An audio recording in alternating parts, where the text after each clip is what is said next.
Ferdinand E. Marcos is the sixth and last president of the Third Republic of the Philippines. He is the only president of the Fourth Republic when he declared martial law. He defeated Macapagal in the 1965 presidential elections, and the two-decade era of Marcos from 1965 to 1986 began. Marcos entered politics with an eye to eventually capturing the presidency. In his maiden campaign in 1949, he said, "Elect me your congressman now, and I'll give you an Ilocano president in 20 years." He won that election and was returned thrice to Congress as Ilocos Norte's congressman. In 1959, he was elected to the Philippine Senate, and in 1963, he became its president. Completing the presidential term in 1969, he won a re-election.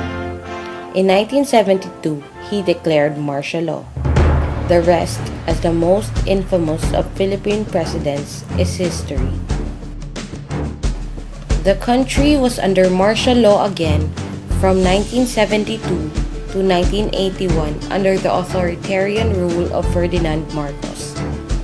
Proclamation number 1081 was signed on September 21, 1972 and came into force on September 22, exactly 28 years after similar proclamations by President Loren. Martial law was declared to suppress increasing civil strife and the threat of communist takeover following a series of bombings and a government-staged assassination attempt on then-Defense Minister Juan Ponce Enrile in Manila. The declaration of martial law was initially well received by some sectors, but it eventually proved unpopular as human rights abuses by the military emerged, such as the use of torture as a method of extracting information. Despite warnings from the military and other pro-Marcos groups, Ninoy Aquino was determined to return to the Philippines. When asked what he thought of the death threats, Ninoy Aquino responded, "The Filipino is worth dying for."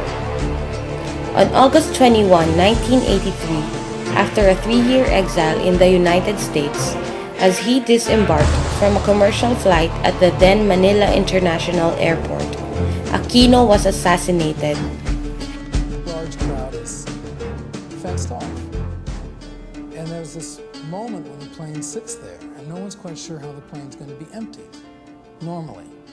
And here he is, he's sitting in his chair, he's got a bulletproof vest on, and you see him get up, and he tells people as he leaves the plane, "My chances of getting out of this alive are 10% or less." 3 armed men climb aboard. They surround Aquino and shove him out a rear entrance.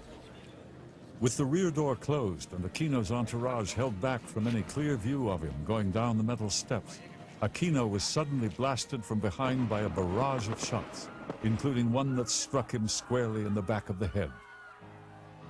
2 men pick up Aquino's body and fling it into a van, and it speeds off in less than 30 seconds. From the plane's window, Aquino's entourage now saw an unknown man in blue overalls lying face down on the tarmac as soldiers pumped streams of bullets into him. The Marcos government would identify the bullet-riddled man as Rolando Raleigh Gallman, a shady AWOL police sergeant, and finger him as Aquino's assassin. Not a single human being in the Philippines or anywhere else believed the government for a second. His assassination shocked and outraged many Filipinos, most of whom by then had lost confidence in the Marcos administration. The event led to more suspicions on the government, triggered non-cooperation among Filipinos that eventually caused more civil disobedience. It also shook the Marcos government, which was by then deteriorating. The assassination of Ninoy Aquino in 1983 caused the economic problems of the country to deteriorate even further, and the government plunged further into debt. By the end of 1983, the country was bankrupt, and the economy contracted by 6.8%. The People Power Revolution was a series of popular demonstrations in the Philippines that occurred in 1983 to 1986. The methods used amounted to a sustained campaign of civil resistance against regime violence and electoral fraud. This case of nonviolent revolution led to the departure of President Ferdinand Marcos and the restoration of the country's democracy. It was widely seen as a victory of the people against the 20-year running authoritarian, repressive regime of the then-President Ferdinand Marcos and made news headlines as the revolution that surprised the world. Corazon C. Aquino is the first president of the Fifth Republic of the Philippines. She is the first woman among Philippine presidents. Her term was from 1986 to 1992. She is associated with the EDSA revolt. She refused to run for re-election in the 1992 presidential elections, but instead endorsed and worked very hard for her chosen candidate, Fidel V. Ramos. Fidel V. Ramos is the second president of the Fifth Republic of the Philippines. He was the military hero of the 1986 Philippine People Power Revolution and victor of the first multi-party presidential elections in 1992. His government successfully enacted economic liberalization measures, invigorating the Philippines' economy. He also negotiated a peace treaty with a Muslim rebel group in Mindanao, ending a long-standing uprising there. Joseph Estrada is the third president of the Fifth Republic of the Philippines. As vice president, Estrada headed an anti-crime commission from 1992 to 1997. In 1998, Estrada won the Philippine presidential elections.